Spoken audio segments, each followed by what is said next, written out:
থেকে প্রচুর যাত্রী ঢাকা থেকে ঢাকার বাইরে যান এবং সব ধরনের পরিবহনের কাউন্টার এখানে আছেন, বাসও এখানে আছে। সেখানে ভিজিটে এসেছিলাম, আপনারা সাথে ছিলেন। আপনারা যারা প্রশ্ন করবেন আমি জানি, আপনারা সাথে ছিলেন, কাউন্টারগুলিতে গিয়েছেন। সবাই কিন্তু নির্ধারিত ভাড়া নিচ্ছে।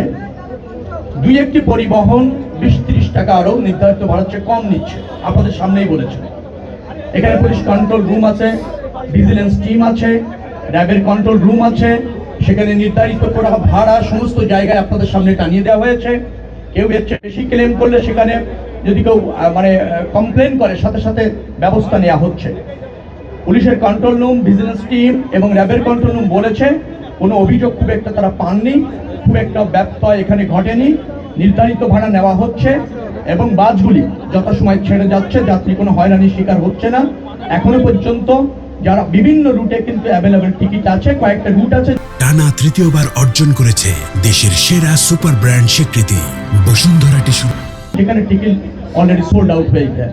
অর্থাৎ নির্বিঘ্নে নিরাপদে ঈদযাত্রা যারা বাসে যাচ্ছেন তারা এখান থেকে এনজয় করছেন, কোনো হয়রানি অথবা কোনো বিড়ম্বনার শিকার তারা হচ্ছেন না।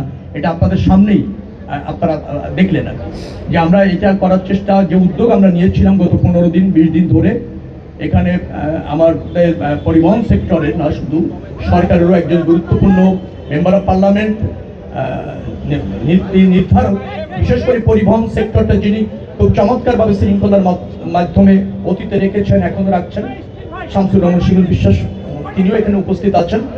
এবং এখানে বাক মানুষ সমিতির যারা আছেন তারাও উপস্থিত আছেন এবং তারা আমাদের ডিজায়ারটা জানেন, সরকারের ডিজায়ারটা জানেন, তারা সহযোগিতা করছেন। শ্রমিক সংগঠনের নেতারা হচ্ছে তারা সহযোগিতা করছেন। অর্থাৎ ভাড়া বৃদ্ধি, অতিরিক্ত নেওয়ার কোনো নিদর্শন আমি এখানে পেলাম না এবং আপনাদের সামনেই সেটা পেলাম না, আপনাদের সামনেই। এবং যে সমস্ত টিম আছে তারাও বলছে যে না, এখানে ভাড়া বেশি নেওয়া হয়নি, যাত্রীদের কোনো অভিযোগ নেই, শৃঙ্খলার সাথে এই বাস স্ট্যান্ড থেকে যাত্রীরা ঢাকার বাইরে যেতে সক্ষম হয়েছে বাস পরিবহনের মাধ্যমে। কাছে একটা প্রশ্ন আছে, প্রশ্ন হচ্ছে